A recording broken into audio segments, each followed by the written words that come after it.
제목, 남은 자들에게 주시는 하나님의 편지입니다. 우리는 살아가면서 여러 가지 이유로 원치 않는 고난을 겪게 됩니다. 세상 사람들은 하나님을 믿는 신자라면 항상 즐겁고 기쁜 일들이 넘쳐나고 유복하며 물질적으로도 어려움이 없어야 할 텐데, 어찌하여 크리스찬들이 고통을 받고 힘든 일들을 겪고 때로는 다른 사람들에게 아쉬운 소리를 하며 사느냐? 저렇게 사는 것을 볼 때 저들이 믿는 하나님은 없는 것이 아니겠느냐는 비방의 소리까지 하는 것을 볼 수 있습니다. 그러나 우리가 겪어서 알듯이, 또한 성경을 읽으면서 배우게 된 지식을 통해서도 알게 되는 것은, 크리스찬의 삶이 부자로서 잘 사는 데 있는 것도 아니고 고난이 없이 항상 해피한 삶이 계속되지는 않는다는 점입니다. 오히려 제대로 된 신자라면 하나님께서 어떤 이유로 인해서 허락하신 고난이 있다는 것을 알고 그러한 고난을 주신 주님께 감사하며 기뻐하는 성숙한 모습을 보이게 되는 것입니다. 왜냐하면 고난의 때를 통과한 자에게 주시는 상급과 고난의 시기를 통해 깨닫게 되는 인격의 성숙이라는 열매를 맺을 것을 알기 때문입니다. 이사야 51장, 오늘 읽은 이 본문으로 삼은 하나님의 말씀에서는 남은 자에 대한 개념을 익히게 될 것인데, 먼저는 2절에 등장하는 아브라함과 같은 인물이 곧 대표적인 남은 자로서, 이 남은 자들은 역경과 고난 속에서도 창조주 하나님에 대한 믿음을 저버리지 않고 인내로서 성숙한 열매를 맺을 뿐만 아니라 결국 하나님에게 받은 상을 통해서 이웃들에게 많은 유익을 끼치는 자들이라고 할 수 있습니다. 한마디로 남은 자란 고난과 역경을 이기고 믿음과 인내로 승리한 자들을 말하는 것이지요. 그런데 오늘 읽은 이사야 51장의 전체적인 말씀은 전체적으로 크신 하나님이 사랑과 긍휼의 마음을 가득 담아서 위로와 희망을 한껏 주시는 말씀으로 가득 차 있다고 할 수 있습니다. 2절부터 보면 주님이 이렇게 말씀하십니다. 아브라함과 사라를 너희가 아느냐? 아브라함의 경우 나이가 100세가 되어서야 후손을 보았으나 결국 그로 인해서 별처럼 수많은 자손들의 아버지가 되지 않았느냐. 그것은 3절에서 보듯이 황폐한 곳과 허허벌판인 광야를 마치 태초의 아름다운 동산인 에덴처럼 만든 것이나 마찬가지인데, 이제 너희도, 즉 고난을 지금 겪고 있는 너희에게도 마찬가지인 것이다. 너희가 그렇게 될 것이다. 그렇게 위로를 하고 계시고 희망의 메시지를 주시고 있는 것입니다. 여기 이 말씀들은 사실 오늘 우리에게 주신 말씀으로서 굉장한 축복의 언약이요, 놀라운 희망의 메시지가 아닐 수 없습니다. 주님은 이미 1절을 통해서 의를 쫓으며 여호와를 찾아 구하는 너희는 들을지어다 라고 바로 우리에게 말씀하시고 있는 것입니다. 조금 전에도 말씀드렸듯이 남은 자란 행복하기만 하고 물질적으로 풍요로운 인생을 살고 있는 자들이 아니라고 했고, 오히려 고난과 고통, 환난과 역경의 한복판을 지나고 있는 인생들, 그러면서도 주님께 대한 믿음을 배반하지 않는 그런 사람들이라고 했으니, 지금 저와 여러분들이 혹시 사람에 의해서 또는 환경이 받쳐주지 못해서 갖가지 고통스러운 세월을 보내고 계시다면, 그리고 그럼에도 불구하고 어떻게 하든지 하나님에 대한 믿음을 저버리지 않고 하나님께 실망하지 않고 그리고 원망하지 않으며 주를 따르고 계시다면 바로 우리가 여러분이 남은 자요 그런 여러분과 저에게 지금 말씀하시고 있는 것이라는 것을 명심해야 할 것입니다. 아멘. 바로 그런 저와 여러분에게 하나님이 말씀하십니다. 내가 너희 광야의 시간을 보내고 있는 너희에게 말한다. 너희를 에덴 같게 여호와의 아름다운 동산 같게 하겠다. 그러할 때 장차 너희에게 기뻐함과 즐거워함과 감사함과 노랫소리, 창화의 소리가 있게 되리라.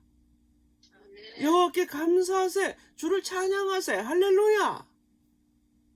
네, 이렇게 감사하는 것이죠. 또한 하나님께서 주시는 놀라운 희망의 메시지는 정의를 회복시켜 주시겠다는 말씀입니다. 아멘. 아멘. 바로 4절부터 시작하고 있는 말씀입니다만 우리는 지금 악한 자들이 잘 살고 마음이 모질고 무례하며 법을 무시하며 교만한 자들이 번영하고 잘 사는 것을 때때로 목도하는 세상 속에서 살고 있습니다.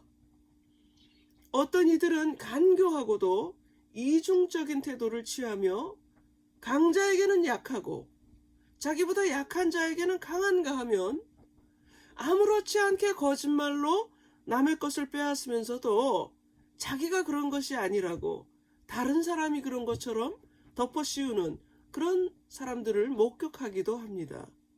그렇게 해서 많은 사람들의 마음을 억울하게 하고 은혜를 원수로 갚는 사람들이 오히려 고개를 빳빳이 쳐들고 살아가는 걸 보면서 하나님이 계신가? 어찌하여 나는 하나님을 두려워하며 성경 말씀대로 실천하며 살려고 이렇게 애쓰고 살고 있건만 저들은 얄밉고 교활하게 악한 일을 행하면서도 잘 살아가고 있는 것일까 하는 생각을 할 때 때로는 입맛마저 잃는 때가 있는 것입니다. 물론 하나님께서 그러한 일들을 허락하시고 내게 그런 세월들을 인내하면서 고스란히 겪게 하실 때에는 다 어느 정도의 이유가 있다는 것을 제가 성경을 통해서 여러 차례 말씀드렸습니다만 중요한 것은 그러한 일들을 잠시 동안 허용하시고 있는 것이지만 일정한 시기가 지나면 다시 말해서 그런 것이 계속되는 것이 아니라 주님의 때가 되면 반드시 정의를 바로잡는 일을 하신다는 것입니다. 아멘. 그동안 그러는 동안에 우리가 낮아져 있고 비천해져 있고 겸손해져서 그리고 때때로 우리의 인격이 더 성숙해져 있는 그런 신자의 모습이 됨으로써 하나님의 때가 되면 하나님 되심을 보이시겠다고 이제 말씀하시고 있는 것입니다. 아멘. 그래서 5절을 보면 너무나 큰 위로와 희망이 아닐 수가 없습니다. 5절 말씀. 내 의가 가깝고 내 구원이 나갔다. 라고 주님이 지금 선포하고 계셔요. 그 말씀에 귀를 기울이시기 바랍니다. 주님은 지금 내가 공의를, 정의를 바로잡을 시점이 가깝다고 선포하시고 있습니다. 아멘. 그리고 내가 너희를 구원하려는 명령이 천사들에게 내려졌다, 나갔다 라고 말씀하시고 있는 것입니다. 아멘. 그래서 그러한 공의의 시행을 통해서 드디어 삐뚤어진 질서를 바로잡고 며느리가 시어머니를 멸시하고 남편을 조정해서 남편이 아내를 또는 남편이 아내를 뒤에서 조정해서 사주해서 혹은 자식이 부모를 불경하게 대하고 혹은 돈을 하나님보다 더 사랑해서 부모가 자식을 남에게 팔아넘기는, 서로가 서로를 배신하고 잔인하고 또 무정한 그 모든 악한 행동들을 바로잡겠다고 말씀하시고 있는 것입니다. 아멘. 여러분, 그것이 5절에 뭐라고 표현되어 있냐면 심판이자 구원이라고 표현하고 있는 것입니다. 아멘. 사실 5절과 6절은 성경 곳곳에서 등장하는 주님의 날을 말씀하는 것인데, 참으로 그날은 주님이 오시는 날이요 무서운 날이라고 할 수가 있습니다. 그러나 그것이 구원의 날이라고도 표현한 것은 그날이 꼭 무섭기만 한 날은 아니라는 것입니다. 왜냐하면 믿음을 지키고 인내하며 어떠한 환난과 고통 속에서도 주님을 떠나지 않았던 독실한 신자에게 그날은 바로 위로와 안도의 날이요 쉬는 날이기 때문입니다. 아멘. 아멘. 그동안 삐뚤어진 상황과 억울함 속에서 가슴을 쳤던 선한 이들을 고통에서 건지시고 큰 평안과 안식이 비로소 임할 뿐만 아니라 이제 다시는 그런 공포스럽고 답답하고 기막힌 현실 속에서 한숨을 짓던 나날이 끝나고 평강과 감사와 주님께 찬양의 예배 속에서 주님을 더 기쁘게 해드리고 하나님 감사합니다. 그러면서 이웃에게 선한 잔치떡을 돌리게 될 날이 시작된다고 하니까 얼마나 크고 감사한 말씀입니까? 아멘. 그러므로 7절 이하의 말씀을 우리는 오늘 기억하고 또 기억하며 실천해야 할 것입니다. 그것은 그러니까 7절에 보시면 그날이 가까이 임하였지만 아직 우리에게 남아있는 영적인 전쟁이 있다는 현실의 표현입니다. 7절을 보실까요? 의를 아는 자들아, 마음에 주님의 말씀을 담고 있는 자들아, 기억하고 있는 자들아 라고 부르고 계시죠? 그런데 주님의 말씀을 들어야지 사람의 회방의 소리, 사람의 비방의 소리를 들어서는 안 된다고 말하십니다. 그들은 어떤 자들입니까? 두려움을, 사람의 비방, 사람의 회방이란 뭐냐면 두려움을 주는 사람들의 목소리라는 거예요. 그 회방의 말을 통해서 놀라게 하는 사람들이라는 거예요. 이것은 달리 말하면 사람의 입을 빙자한 사탄의 거짓말이라고 할 수 있고 우리의 믿음을 흔들려는 뉴스, 소식들이라고 할 수 있는 것입니다. 사탄의 원래 이름은 디아볼로, 거짓말장이라고 여러 차례 말씀드린 것을 기억하실 것입니다. 사탄은 처음부터 거짓말장이요 속이는 자며 간교한 자란 뜻입니다. 중요한 것은 간교하다, 교활하다, 그걸 명심할 필요가 있습니다. 간교하다는 뜻은 그럴듯한 소리로 속기 쉽게 안 그런 척 말하는 것이라고 했었지요. 거짓말쟁이들은 거짓말이라는 것을 눈치채지 못하게 하는 갖은 방법을 알고 있고 그걸 동원해요. 그래서 세상 돌아가는 일들을 논리적으로 사용하기도 하고 내 눈에 보이는 것을 또 들어서 혹은 방송에서 말하는 그 뉴스들을 통해서 말을 하기도 합니다. 그렇기 때문에 내 눈에 보이는 대로 혹은 내 귀에 들리는 대로 그냥 쉽게 아무 생각 없이 판단하고 아 그렇구나, 아 나쁜 놈이네, 이렇게 결론을 함부로 내려서는 안 되는 것입니다. 우리에게 분별력이 필요한 이유가 거기에 있습니다. 성경은 잠언서를 특히 보시면 아는데요, 미련한 자를 단순한 자라고 표현했습니다. 우매한 자, 즉 어리석은 자는 영어로 the simple 이라고도 하며 잠언서에서도 그렇게 표현한 것이 있습니다. 그러니까 단순하다. 쉽게 판단하고 결정을 내리고 단순한 그런 생각이 그냥 짧은 사람을 말하는 것입니다. 우리는 분별력을 잃은 단순한 자가 되어서는 안 되고 지혜자가 되어야 하는 것인데, 성경을 통해서 하나님은 분별력을 길러라, 분별력 있는 자가 되어라 라고 권면하시고 있는 것입니다. 분별력은 그러므로 신앙인으로서 참으로 고난을 겪는 때에 특히 더 가져야 할 덕목이 아닐 수 없습니다. 그런데 7절에서 주님은 바로 그런 분별력을 갖기 원한다면 어떻게 하라고 하십니까? 바로 주님께 귀 기울임으로써 안심하고 굳센 믿음을 가져야지, 사람의 소리와 회방과 비방에 좌우되어서는 안 된다는 것입니다. 때때로 사탄은 얼마나 교활한지 성경을 인용하기도 합니다. 합시다. 사탄이 그렇기 때문에 매우 간교하고 교활하다는 것입니다. 하나님은 사랑이시다. 네, 맞습니다.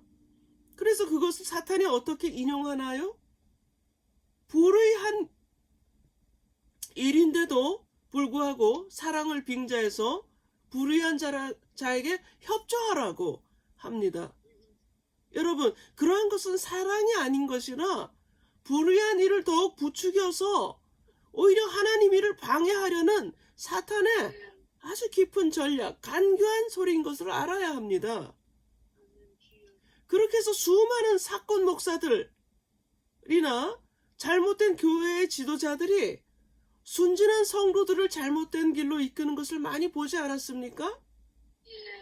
사탄이 사람을 통해서 일한다는 사실을 항상 명심하고 헷갈릴 때는 반복적으로 겸손히 내가 주님께 기도하고 끝까지 또 성경을 통해서 또 주의 참된 종의, 사건 목사가 아니라 참된 주님의 종의 지도를 통해서 주님으로부터 오는 음성에 귀를 기울이시고 참된 길을 얻는 저와 여러분이 되시기를 축복합니다. 아멘.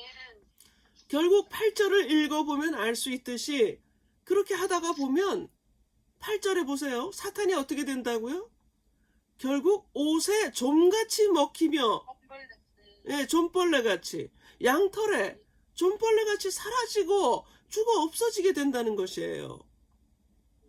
12절과 13절을 통해서 마지막으로 제가 당부드리고 싶은 것이 있는데, 그것은 12절, 13절, 또 14절까지 우리가 언제나 의지하고 안심하며 위로를 삼아야 할 분은 하나님이라는 사실입니다.